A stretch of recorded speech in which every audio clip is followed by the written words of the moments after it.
ইন্নাল্লাহা ওয়া মালাইকাতাহু ইউসাল্লুনা আলান নবী। আল্লাহু আকবার। আল্লাহ তাআলা বলেন, নবী আপনার প্রতি স্বয়ং আমি আল্লাহ নিজে দুরূদ পড়ি। শুধু আমি একা না, আমার ফেরেশতারাও আপনার প্রতি দুরূদ পড়ে। আল্লাহু আকবার। যদি আল্লাহ তাআলা আমার নবীর প্রতি দুরূদ পড়ে, ফেরেশতারাও আমার নবীর প্রতি দুরূদ পড়ে, তাহলে আমরা তার উম্মত, আমাদের তো উচিত ছিল সারাদিন শুধু তাসবিহ নিয়ে নবীজির প্রতি দুরূদ পড়া। এখন যদি প্রশ্ন করি আপনাদেরকে, আজকে কয়বার এক একজন দুরূদ শরীফ পড়ছেন? এমনও মানুষ পাওয়া যাবে জীবনেও কোনোদিন একবার নবীর মহব্বতে দুরূদ পড়ে নাই, অথচ তার উচিত ছিল। ঠিক কিনা বলেন? ঠিক না? আল্লাহর নবীকে শুধু মুখে মুখে ভালোবাসলে হয় না, আল্লাহর নবীকে নবীর সুন্নতের মাধ্যমে ভালোবাসতে হয়, নবীর দুরূদের মাধ্যমে ভালোবাসতে হয়। ঠিক কিনা বলেন? আপনি যদি নবীকে দিল থেকে ভালোবাসেন, মহব্বত করেন, ইন্তেকালের আগে নবীজির সাথে আপনার জিয়ারত নসিব হবে। আপনি ঘুমের ঘরে নবীজিকে স্বপ্নে দেখবেন। আল্লাহু আকবার। কিন্তু আসলে নবীজিকে তো আমরা মুখে মুখে ভালোবাসি। নবী সাল্লাল্লাহু আলাইহি সাল্লাম অপেক্ষা করে উম্মত কখন তার জন্য দুরূদ পড়বে। বিশ্বাস করেন রাসূলের হাদিস, নবীজি অপেক্ষা করে কখন উম্মত তার প্রতি দুরূদ পড়বে, কখন উম্মত নবীজির প্রতি দুরূদ পড়ে পাঠাবে। এই কারণেই তো ইতিহাসের মধ্যে লেখা আছে, উসমানীয় খেলাফতের যিনি খলিফা ছিলেন, খলিফা আব্দুল হামিদ রহমতুল্লাহি আলাইহি, খলিফা আব্দুল হামিদ মুসলমানদের খলিফা, মুসলমানদের বাদশাহ, রাসূলের আশিক। মুখে মুখে আশিক না, কাজের আশিক। আল্লাহু আকবার। রাসূলের সুন্নতের আশিক। কেমন আশিক? ইতিহাসের মধ্যে লেখা আছে, তার রাজ্যের একজন জনগণ এত বিপদে, কিন্তু সে ছিল রাসূলের আশিক। প্রতিদিন নবীজির নামে দুরূদ পড়ে, কিন্তু বেচারা ঋণগ্রস্ত হয়ে যায়, ঋণ থেকে বাঁচার কোনো উপায় খুঁজে পায় না। কিন্তু দুরূদ শরীফের আমল ছাড়ে না, দুরূদ শরীফের আমল ছাড়ে না। আমাদের যারা আকাবের মুরব্বী, তাদের কাছে গেলেই তারা বলে, বাবা বেশি বেশি দুরূদ শরীফ পড়ো। আল্লাহু আকবার। যে বেশি বেশি দুরূদ শরীফ পড়ে সে আল্লাহর পয়গম্বরের পেয়ারা আশিক হয়ে যায়। আল্লাহু আকবার। আর যে আল্লাহর পয়গম্বরের আশিক হয়ে যায়, আল্লাহর নবী তাকে ছাড়া কোনোদিনই জান্নাতে যাবে না।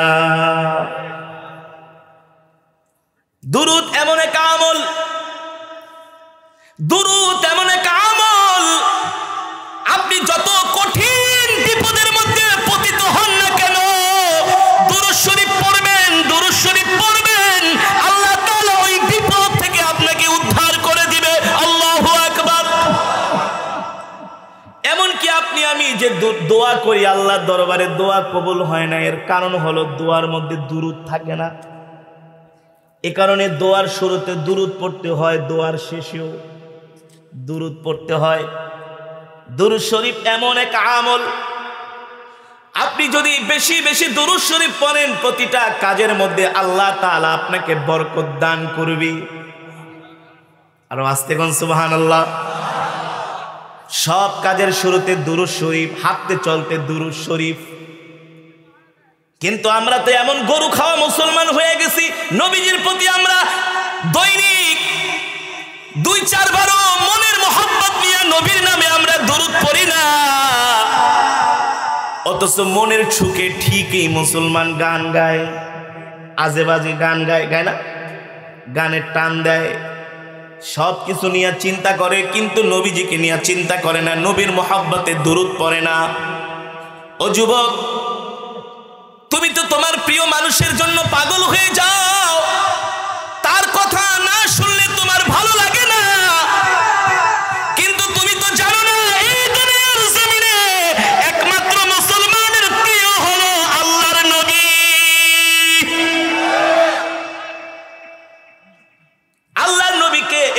থেকে ভালো না বাসলে কখনো পরিপূর্ণ ইমানদার মুমিন হতে পারবেন না।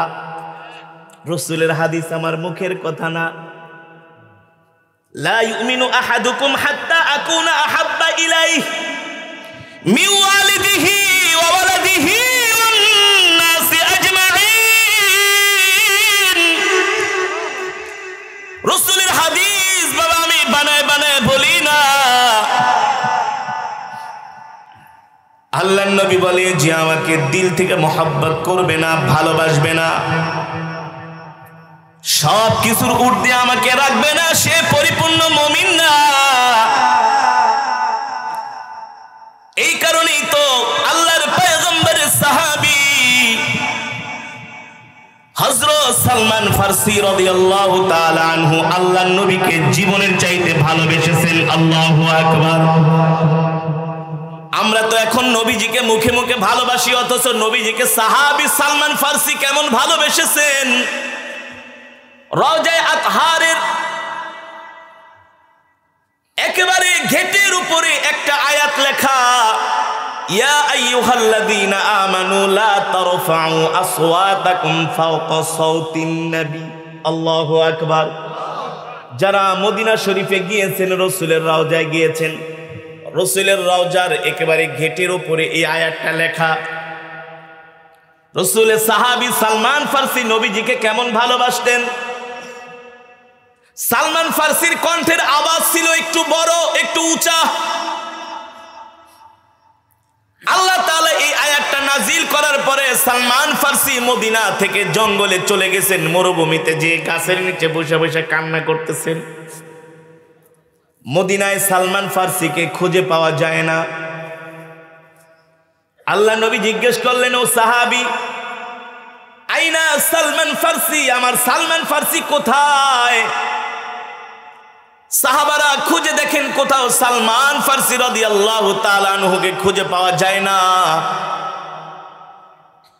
সাহাবীরা যে বললেন, ওগো আল্লাহর নবী, সালমান ফারসিকে তো মদিনায় খুঁজে পাই না।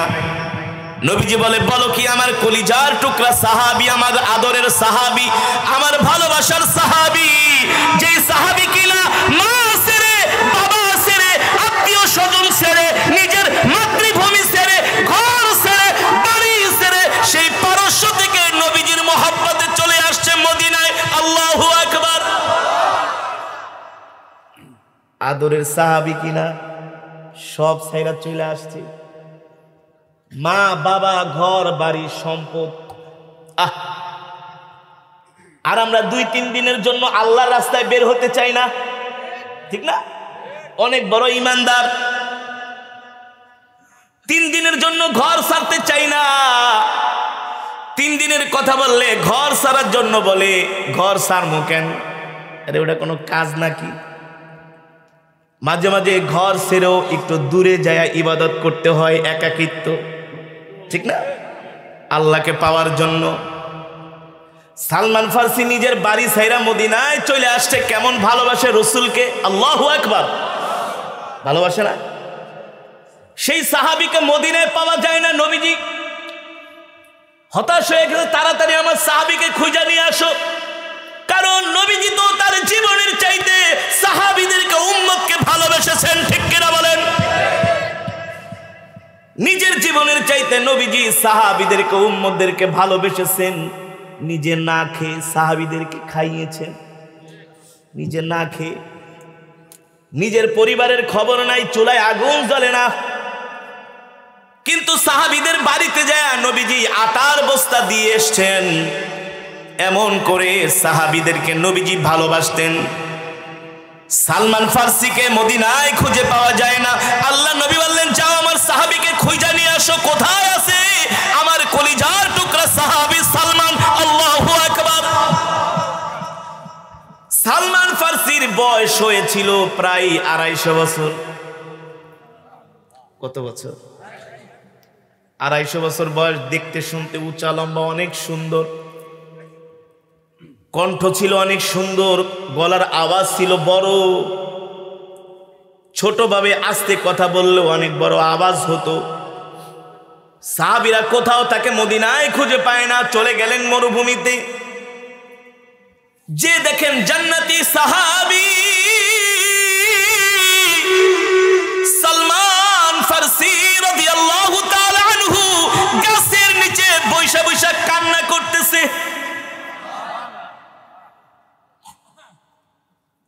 সাহাবায়ে কেরাম জিজ্ঞেস করে, ভাই সালমান, তোমাকে তো মদিনায় খুঁজে পাওয়া যায় না, নবীজি তোমার জন্য পেরেশান হয়ে গেছে।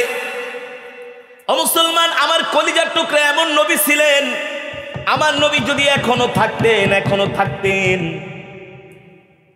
এখনো যদি কলিজার টুকরা নবীজি বেঁচে থাকতেন, একটা নবীর উম্মতের গায়ে কাফেরেরা হাত দিতে পারত না। একটা নবী মুহাম্মদের উম্মতের গায়ে কাফেরেরা হাত দেওয়ার সাহস রাখত না। আরে আমার নবী কেমন নবী, একটা ছোট্ট বাচ্চা তারও খবর রাখে। কেমন খবর? নবীজি রাস্তা দিয়ে হাইটা যায়, ছোট একটা বাচ্চা ডাক দিছে, তাল তাল এই ভাতিফ, এদিকে আসো শিশুরা। সব শিশুরা নবীর কাছে আসছে। নবীজি কেউ আইসা হাতে ধরে, কেউ আইসা নবীজির কাঁধে উঠে, কেউ আইসা নবীজিকে আদর করে। কোনো বিরক্ত নাই, সুবহানাল্লাহ বলেন। নবীজি এক শিশুরে ডাক দিয়ে দিকে বলে, তোমার না একটা লাল একটা পাখি আছে, তুমি না একটা লাল পাখি পালো। ওই শিশুটা কান্না করে দিয়া বলে, গো রাহমাতুল লিল আলামিন, আমার একটা লাল পাখি আছে, সেটারও খবর আপনার কাছে আছে। আল্লাহু আকবার। কেমন প্রাণের নবী, কেমন ভালোবাসার নবী, কেমন ভালোবাসার নবী।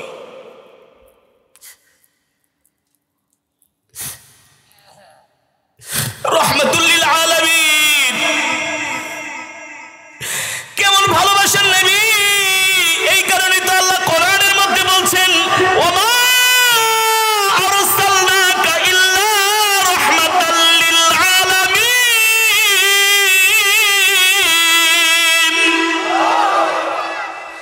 আল্লাহ তাআলা বলেন, নবী আমি আপনাকে সমগ্র বিশ্ববাসীর জন্য রহমত করে পাঠাইছি। আল্লাহু আকবার। আপনি শুধু মানুষের নবী না, আপনি গাছেরও নবী, আপনি মাছেরও নবী। এই পৃথিবীর জমিনে যত কীট পতঙ্গ পাঠাইছি, যত প্রাণী আছে, সব প্রাণীদের নবী করে আমি আল্লাহ আপনাকে দুনিয়াতে পাঠিয়েছি। আল্লাহু আকবার। সাহাবারা যে নবীজিকে বললেন, ওগো আল্লাহর পয়গম্বর, সালমান ফারসি তো মরুভূমির মধ্যে বসে বসে কান্না করতেছে। সাহাবীরা মনে করছে তার মার কথা, বাবার কথা মনে পড়ে গেছে। মনে পড়ে না? সাহাবীরা মনে করছে সালমান ফারসি রোম থেকে, পারস্য থেকে সব সাইরা মদিনায় আসছে, মনে হয় মায়ের কথা, বাবার কথা মনে পড়ে গেছে। আল্লাহর নবীর কাছে আয়েশা বলেন, ওগো নবীজি, সালমান কাঁদতেছি, মনে হয় তার মার কথা, বাবার কথা মনে পড়ে গেছে। নবীজি বলে, যা জিজ্ঞেস করো কেন কান্না করে। সাহাবীরা আয়েশা জিজ্ঞেস করে, ইয়া আখিয়াল কবীর, ও আমার ভাইরা, ও আমার ভাই সালমান, লিমা তাবকি, তুমি কেন কাঁদো? তোমার কাদার কারণ কি? তোমার কি মায়ের কথা মনে পড়েছে নাকি বাবার কথা মনে পড়েছে? সালমান ফারসি রাদিয়াল্লাহু তাআলা আনহু বলেন, ও আমার প্রিয় ভাইরা, আল্লাহি রব্বুল কাবা, কাবার রবের কসম খেয়ে বলি, আমার মায়ের কথাও মনে পড়ে নাই, আমার বাবার কথাও মনে পড়ে নাই। আমি তো সব কিছু আল্লাহর নবীর জন্য ত্যাগ করেছি। আল্লাহু আকবার। তাই কান্না করো কেন?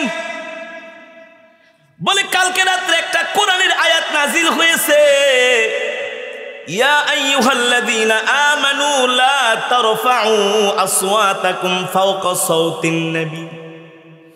এরে ভাই, আল্লাহ তো এই আয়াতের মধ্যে বলছেন, সাবধান সাবধান, তোমরা আমার বন্ধুর সামনে উঁচু গলায় কথা বলবে না। আল্লাহু আকবার। আল্লাহ বলছেন, আমার হাবিবের সামনে তোমরা উঁচু গলায় কথা বলবে না। আমার হাবিবের কথার চাইতে আমি আল্লাহ কারো উঁচু কথা পছন্দ করি না। আল্লাহু আকবার। আল্লাহ বলছেন নবীজির সামনে যাতে উঁচু গলায় কথা না বলি। কিন্তু ভাই, আমার গলার আওয়াজ তো বড়, আস্তে কথা বললো, জোরে শোনা যায়। নবীজির সামনে আমি কিভাবে কথা বলবো? যদি নবীজির আওয়াজের চাইতে আমার আওয়াজ বড় হয়ে যায় তাহলে তো বেয়াদবি হয়ে যাবে। মুসলমান, নবীর মোহাব্বত কাকে বলে, ভালোবাসা কাকে বলে, নবীজির প্রতি ভালোবাসা মোহাব্বত কাকে বলে? বলে আমি কেমনে আমার নবীর সামনে কথা বলবো যদি আমার নবীর আওয়াজের চাইতে আমার আওয়াজ বড় হয়ে যায়? আরশের মালিক বরদাস্ত করবে না, আমার নবীর সাথে বেয়াদবি হবে, আমার নবী কষ্ট পাবে। এই কথা শোনার পরে সাহাবীরা নবীজির দরবারে আয়েশা বলে, গো আল্লাহর নবী, ওই যে কালকে রাত্রে একটা আয়াত নাজিল হয়েছে। সালমান ফার্সি বলতেছেন তার এমনি গলার আওয়াজ বড়, যদি আপনার কথার চাইতে আওয়াজের চাইতে যদি তার কথার আওয়াজ বড় হয়ে যায় তাহলে তো এটা বেয়াদবি হয়ে যায়। এখন সালমান ফার্সি কি করবে এই চিন্তায় তিনি কান্না করতেছেন, যদি আমার নবীর সামনে আমি কথা বলি, যদি নবীর আওয়াজের চাইতে আমার আওয়াজ বড় হয়। এই ভয়ে কাঁপতেছেন, কান্না করতেছেন। নবীজি বলে, যা আমার কলিজার টুকরা সাহাবীটাকে ডাইকা নিয়ে আয়। আমার সাহাবী আমার জন্য মা ছেড়েছে, বাবা ছেড়েছে, ঘর ছেড়েছে, পরিবার পরিজন সব ছেড়ে একমাত্র আল্লাহ আল্লাহ রসুলের জন্য তিনি মদিনায় চলে আসছে। ঠিক কিনা বলে? সালমান ফার্সিকে ডেকে আনা হলো, নবীজি একেবারে জড়ায় বুকের মধ্যে নিয়ে গেছে। সুবহানাল্লাহ বলে, কি করছে? বুকের মধ্যে নিয়ে গেছে। সালমান, কান্না করো কেন? সালমান রে, শুধু তুমি আমাকে ভালোবাসো না, আমিও তোমাকে ভালোবাসি। আর জোরে কোন সুবহানাল্লাহ। আমার নবী কেমন প্রাণের নবী, কেমন ভালোবাসার নবী, কেমন দয়ার নবী, কেমন মায়ার নবী। রাসূল বলেছেন, এ উম্মত, আমি তোমাদেরকে যেই ভালোবাসা দিছি পৃথিবীর ইতিহাসে নজিরবিহীন ভালোবাসা, এত ভালোবাসা কোন নবী তার উম্মতের জন্য দেয় নাই। ঠিক কিনা বলেন? কেমন ভালোবাসা! নবীজি মেরাজ করার জন্য আরশে আজিমে গিয়েছেন। আল্লাহ তাআলা ডাক দিয়া বলেন, আমার হাবিব, আপনি আমার বাড়িতে আসছেন, কি চাইবেন সেটাই দিয়ে দিব। আপনি আমার কাছে কি চান সেটাই দিয়ে দিব। কি চান? শুধু একবার চান। আল্লাহর পয়গম্বর উম্মতকে ডাক দিয়া বলে, উম্মত, আমি যখন আল্লাহর বাড়িতে বেড়াইতে গেলাম, আল্লাহর সাথে দেখা করতে গেলাম, সেইখানে যায় আমি আমার ফাতেমার কথা বলি নাই, আমার হাসান হুসাইনের কথা বলি নাই, আমার আয়েশার কথা বলি নাই। আল্লাহ আমাকে জিজ্ঞেস করছে, ও হাবিব, আপনি কি চান? কি চান? আল্লাহর নবী বলেন, আসআলুকা উম্মতি, আসআলুকা উম্মতি, আসআলুকা উম্মতি। আল্লাহ, শুধু আমি আমার উম্মতের জন্য চাইতে এসেছি। আল্লাহু আকবার। উম্মতের জন্য কি চান? কি চান? বলে, আমার উম্মতকে জান্নাত দিয়া দিবেন। আল্লাহ বলে, জান্নাত দিয়া দিলাম। বলে, এমনি হবে না, এমনি হবে না। আল্লাহু আকবার। কিভাবে চান? কিভাবে চান? বলে, আমার উম্মতকে হাসরের ময়দানে বিনা হিসাবে জান্নাত দিয়ে দিবেন। আল্লাহু আকবার। আল্লাহ তাআলা বলে, হাবিব, জান্নাত দিয়া দিলাম। এখনো নবীজির মন খুশি হয় নাই। আল্লাহ তাআলা বুঝতে পেরেছেন তার হাবিব তার কাছে কি চায়। আল্লাহ তাআলা বুঝতে পেরেছেন তার হাবিব তার কাছে কি চায়। আল্লাহ তাআলা বুঝতে পেরেছেন তার হাবিব তার কাছে তার কন্যা ফাতেমার জন্য কিছু চায় না, তার চাচা আব্বাসের জন্য কিছু চায় না, হাসান হুসাইনের জন্য কিছু চায় না, পরিবারের জন্য কিছু চায় না। আল্লাহ বুঝতে পেরেছেন।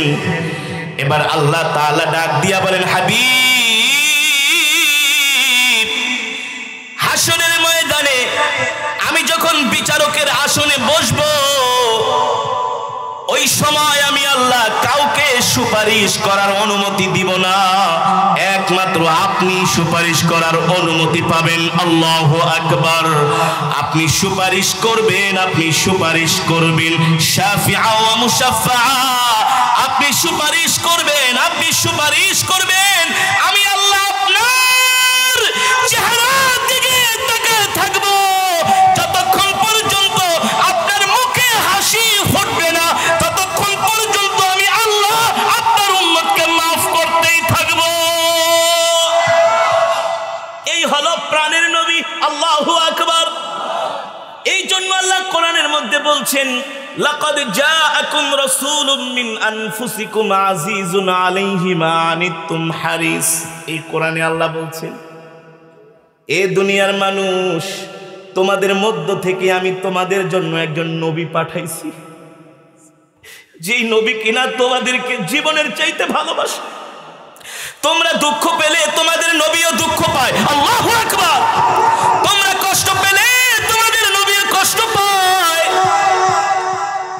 তোমাদের নবী তোমাদেরকে এত ভালোবাসে,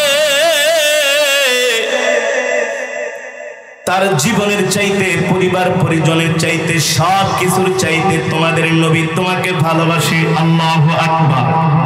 আল্লাহ কোরআনের মধ্যে এই কারণেই বলছেন, কুল ইন কুনতুম তুহিব্বুনাল্লাহ ফাত্তাবিউনি ইউহিব্বুকুমুল্লাহ ওয়া ইয়াগফির লাকুম যুনুবাকুম ওয়াল্লাহু গফুরুর রহিম। আল্লাহ রাব্বুল আলামিন বলেন, নবী দুনিয়ার মানুষদেরকে বলে দেন, তারা যদি আল্লাহকে ভালোবাসতে চায়, আল্লাহর সাথে সম্পর্ক করতে চায়, তাহলে সর্বপ্রথম নবীকে ভালোবাসতে হবে। ঠিক কি না বলে? নবীজিকে ভালোবাসা ছাড়া কোনো উপায়। আল্লাহর বান্দারা, শাহজালাল মুজাদ্দিদ ইয়ামানি রাহমাতুল্লাহি আলাইহি আল্লাহর রাসূলের আশিক, 2 রাকাত নামাজ পড়ে সিজদায় চলে গেলেন। আল্লাহ তাআলার কাছে কান্নাকাটি করে বলেন, ওগো আল্লাহ, এই বিশাল সুরমা নদীর পারে চলে এসেছি, কিভাবে নদী পার হব? নৌকা নাই, ট্রলার নাই, স্টিমার নাই, লঞ্চ নাই, কলার ভেড়াও নাই। আল্লাহ, এই বিশাল সুরমা নদী আমার পক্ষে পার হওয়া সম্ভব না। যদি আপনি আমাকে পার করেন, তাহলে নৌকা ছাড়াই পার করতে পারি। সিজদা দিয়ে আর ওঠে না। তার কানের মধ্যে ইলহামি আওয়াজ আসলো, এ শাহজালাল, তুমি তোমার জায়নামাজটাকে নদীর মধ্যে বিছায়া দাও। ইতিহাস লেখে, শাহজালাল মুজাদ্দিদ ইয়ামানি তার জায়নামাজটা সুরমা নদীতে বিছায় দিলেন। আল্লাহ ওই নদীর মধ্যে জায়নামাজটাকে নৌকা বানায়া শাহজালাল মুজাদ্দিদ ইয়ামানিকে পার করে দিলেন। চলে গেছে রাজা গৌর গোবিন্দর বাড়ির কাছে। গৌর গোবিন্দ শাহজালাল মুজাদ্দিদ ইয়ামানিকে দেখা বলে, ওরা তো নিরস্ত্র, অস্ত্র ছাড়া মানুষ অস্ত্র দিয়াই আমার সাথে পারে না। আর এই নিরস্ত্র মোল্লাগুলা কি করতে আসছে? এগুলারে তো মাইরা একেবারে জমিনের সাথে পিষায় দিব। নাউজুবিল্লাহ বলেন। মোল্লা তো আর গৌর গোবিন্দের উপরে ভরসা করে না। মোল্লা তো আর দুনিয়ার মানুষের উপরে ভরসা করে না। এই মোল্লা তো ভরসা করে। আরো জোরে বলেন। শাহজালাল মুজাদ্দিদ ইয়ামানি গৌর গোবিন্দর প্রাসাদের কাছে যায়া কামান দিয়া ট্যাং দিয়া ফায়ার করছে। শাহজালাল মুজাদ্দিদ ইয়ামানি অত্যাচারী রাজা গৌর গোবিন্দর রাজপ্রাসাদের সামনে যায় বলছেন, আল্লাহু আকবার, আল্লাহু আকবার, আল্লাহু আকবার। আল্লাহু আকবারের ধ্বনিতে রাজা গৌর গোবিন্দর প্রাসাদটা চূর্ণ বিচূর্ণ হয়ে মাটির সাথে মিশে গেছে। আল্লাহু আকবার। কে পারে? আর সেই আল্লাহু আকবারের তাকবীর নিয়ে বেফাস মন্তব্য করো। এদেশের মুসলমান প্রতিবাদ করে না, করব কোত্থেকে? সব তো 6 নাম্বার গরু খাওয়া হয়ে গেছে। ইমানের পাওয়ার নাই। রাত 3টা পর্যন্ত ফুটবল খেলা দেখতে পারে। মেসি মেসি, নেইমার নেইমার করে চিল্লায়। মেসি নেইমার কি তোর দাদা লাগে নাকি বেটা? হ্যাঁ, তুই ফকুরনি মূর্খ, তুই ফকুরনি থেকে যাবি, ভাঙ্গা ঘরের নিচে ঘুমায় যাবি। আর হয়তো হাজার হাজার কোটি টাকা খরচ করে বাড়ি করবো, গাড়ি করবো, ফুর্তি করবো, ঠিক না? তুই তার পিছে দৌড়াস কেন? তোর তো উচিত ছিল ভালো করে পড়াশোনা করা, দেশের জন্য জাতির জন্য কিছু করা, ঠিক না? ব্রাজিলের এক সমর্থক, ওর দল জিতছে, এই কারণে ছাগল চুরি করতে গেছে বিরিয়ানি খাওয়ানো লেগে। পকেটে তো পয়সা নাই, কি নাই পকেটে পয়সা নাই। ওর দল জিতছে, এমন বিরিয়ানি করবো, টাকা নেই। পরে গেছি পাশের গ্রামে, ছাগলের ঘর যায় খুলছে, আর ছাগল ম্যাঁ শুরু করে দিচ্ছে। ঘর খুলে দেয়, দুইটা হলুদ গেঞ্জি পরে ছাগলের ওষুধ টানে ছাগলের। আর তো পিছের থেকে বাইন্দা, হাত পাও বাইন্দা, পিঠ মোড়া বাইন্দা, চিৎ করে শোয়া রাখছে ছাগলের খেরের মধ্যে, খড়ের মধ্যে। ছাগল চুরি করতে আসছে। চাচা আমরা কিন্তু প্রফেশনাল চোর না। তাই কি চোর? আজকে আমগো দল জিতছে তো, এই কারণে আমরা একটু বিরিয়ানি টিরানি খামো। আমগো পকেটে তো টাকা নেই, আমরা এই কোনো রকম 700-800 টাকা মশলার টাকা উঠাইছি। আর এই যে ঘরের থেকে পোলাও চাল চুরি করছে। আর আমি কইছি আপনার এখান থেকে একটা ছাগল চুরি করে নিয়ে আমরা বিরিয়ানি খাবো, পরে টাকা পয়সা লাগবে দিয়া দিলাম পরে। তা আমার ছাগল কেন চুরি করতে আসিস? টাকা নেই, আমরা কি করুন? তুই কোন দলের সমর্থক? গেঞ্জি দেখাচ্ছিলেন না, আমি তো ব্রাজিলের সমর্থক। এই হলো আমার দেশের বর্তমানে যুবকদের অবস্থা। আলহামদুলিল্লাহ ওদের সংখ্যা বেশি না, ওদের সংখ্যা বেশি না, সংখ্যা কিন্তু কম, উৎপাত করে বেশি। ভালোর সংখ্যাই বেশি। আলহামদুলিল্লাহ বলেন, ভালোর সংখ্যাই কি? সারা বাংলাদেশ না, সারা পৃথিবী আমরা ঘুরি। এ পর্যন্ত পৃথিবীর 20টা দেশে গেছি। যেখানে যাই যুবকরা ডাক দিয়ে বলে, brother I am your very fan because can you Quran recitation. বলে প্রতিদিন আমি তোমার কোরআন রিসাইটেশন শুনি, প্রতিদিন, এভরিডে।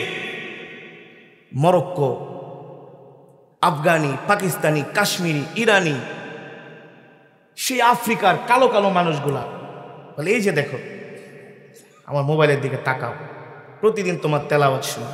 শুধু তারা না, বাংলাদেশের যুবকরাও এখন, বাংলাদেশের মধ্যে এখন আলহামদুলিল্লাহ 100-র মধ্যে 75% যুবক যেখানে ওয়াজ মাহফিল হয় সেখানেই তারা ছুটে যায়। এই কারণে তো এখন সিনেমা হলগুলো বন্ধ, যাত্রার মঞ্চগুলো বন্ধ। আগে বাড়িতে বাড়িতে বিয়ে হলে মানুষ গীত গাইত, ছিল না?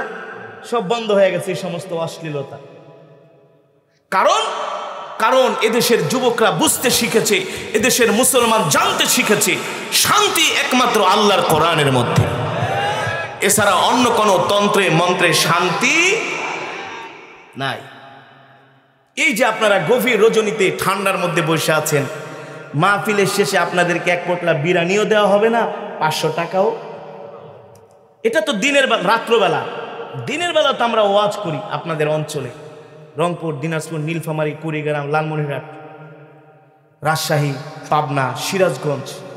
দিনের বেলা এর চাইতে বেশি মানুষ হয়। আলহামদুলিল্লাহ। ওই দিন কিশোরগঞ্জের একজন উপজেলার চেয়ারম্যান দাওয়াত দেওয়ার জন্য ঢাকায় গেছে, বলে হুজুর দিনে ওয়াজ করাম। আমি এই মিয়া, হুজুর রাত্রে ডেট দেন। আমি রাত্রে ডেট নেই, তাই দিনে দেন। আমি দিলে কি আপনি কি লোক পাবেন নাকি? হুজুর আপনি দিয়া দেখেন না। আমি, হাসান জামিল সাহেব, নজরুল ইসলাম কাসিমি, 3 জন আমরা ডেট দিলাম। তাই আমি বলছি ভাই আমার পরের দিন আবার পাবনায় শাহজাদপুর আমার প্রোগ্রাম, আমাকে 11টা বাজে দিতে হবে। আমি 11টা বাজে উঠে এই সময় কি মানুষ এত দূরের থেকে আসছে নাকি? সে দেখি আলহামদুলিল্লাহ প্যান্ডেল কানায় কানায় ভরা। তেলাওয়াত করতেছি, যুবক কানতেছে কোরআনের সুরে, তেলাওয়াত শুনে কানতেছে। আল্লাহু আকবার। দৌড়ে আসছি প্যান্ডেল থেকে, আইসা জড়ায় ধরছে। বাড়ি কই? হুজুর এনতে 10 কিলো দূরে। 10 কিলো দূরে? কখন আসছো? হুজুর সকাল 9টা বাজে এসে বসে আছে। সাথে যুবক, কেন আসছো? হুজুর শুধু কোরআন তেলাওয়াতটা শোনার জন্য। কোরআনের প্রতি ভালোবাসা না থাকলে আসছে? জোরে বলেন, আসছে? এমনও যুবক, কিরে আর্জেন্টিনার খেলা দেওয়াস না ব্রাজিলের? হুজুর আলহামদুলিল্লাহ এখন পর্যন্ত টেলিভিশনের দিকে তাকাইনি। কেন? কিভাবে এত পরিবর্তন? বলে হুজুর একমাত্র ওয়াজ মাহফিলের কারণে, কোরআনের মাহফিলের কারণে। আল্লাহু আকবার বলেন। মুসলমান, ইসলাম ছিল, ইসলাম আছে, ইসলাম থাকবে। কোরআন ছিল, কোরআন আছে। মুমিন ছিল, মুমিন আছে। কিন্তু যারা ইসলাম বিদ্বেষী তারা থাকবে না, আল্লাহ তাদের ধ্বংস করে দিবে। ঠিক কিনা বলেন? যারা রাসূলের আশিক, সত্য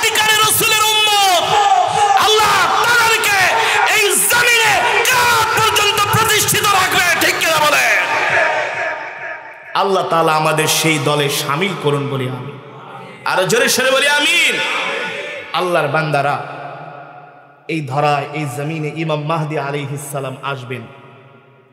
এক রাতের মধ্যে পৃথিবীর মোড় পাল্টে যাবে। এক রাতের মধ্যে মানুষ অবাক হয়ে যাবে।